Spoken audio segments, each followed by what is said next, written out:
Hey, welcome back to the channel again. Thank you for tuning in to some of the videos that we're putting out as we get into and try out the Asetek Initium product line, the Asetek Initium Bundle.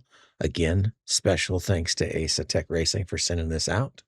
Completely humbled and honored and fortunate to be able to try out these things and get to show them to you in this video. You're going to see how we bolted it up to the rig, how the pedals went on to my pedal plate in their base original configuration.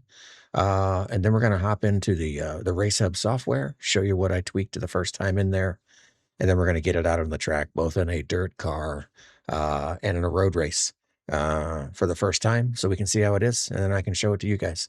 Again, thanks for watching. As you can see, we've got the Asetek Initium currently in its 5.5 Newton meter form. We've got the Asetek Initium wheel and the pedals all to bolt up to our custom built rig. As you can see here, the pedals are quite vertical in this arrangement. This is after I'd laid my pedal platform down. You'll see in future videos why this is, because the pedals as part of this bundle have to be in the upright position to run the mods that you're going to see in later videos. So we went ahead and put them upright for even in the base configuration. And that did mean I had to lay this down, and I still need to lay it down a little more. The pedals are quite vertical. As you can see here, we did put the Initium wheelbase on the included Asetek bracket for our first installation onto the rig. It's an okay solution if you're using a desk, but if you as you continue to look here, you'll see how much flex was actually in this bracket. I ended up losing quite a bit of force feedback response, and it was jumping around quite a bit using the bracket, so I ended up bolting it to the rig the way I had my former wheelbase. This is the first look at what I've done in Race Hub since installing the Asetek Initium line. It's installed in its base form. No power booster. The base is running at 5.5 Newton meters. No pedal mods yet, just the regular throttle, stiff spring. I end up with the weaker spring in the brake cylinder. Since there's no load cell yet or the hydraulic, Thorpe is not installed, and just the base clutch. So far, so good, but this is what we went with. I do actually really like the button feature, where when you press them, you can change the color of when pressed.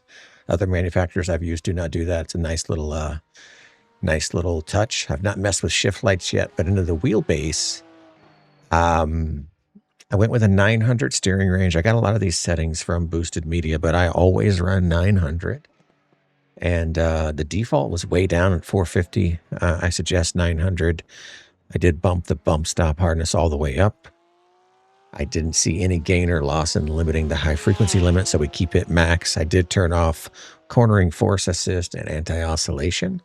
I felt like it made the wheel better. I didn't find any gain or loss in limiting the torque acceleration, but I did basically turn off torque behavior prediction. Overall force is still at 5.5. Damping's pretty minimum, friction's minimum, and inertia is minimum, but that's the way we like it so far. And pedals, other than a little bit of buffer at both ends, I tend to rest my foot on the brake, so pretty standard. That's what we've done with Race Hub, with the very first initial install of the entire kit in its base form. Again, 5.5 Newton meters, no power booster yet, and basic pedals, no pedal mods installed yet.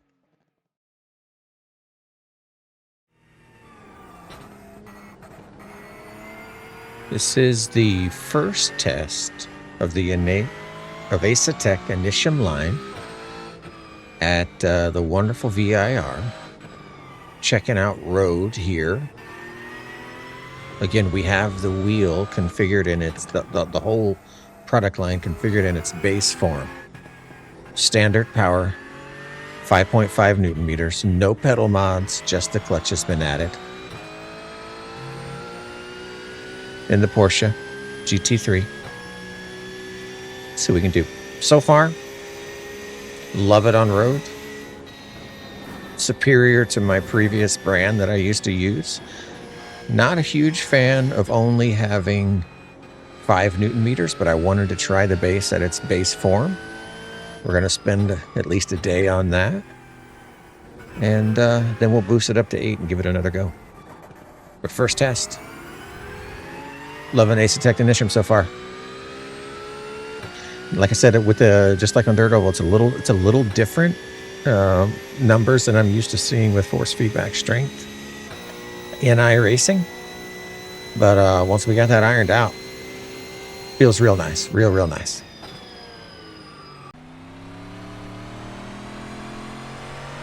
Here we are, first observation of the new Asetek Initium line on Dirt Oval.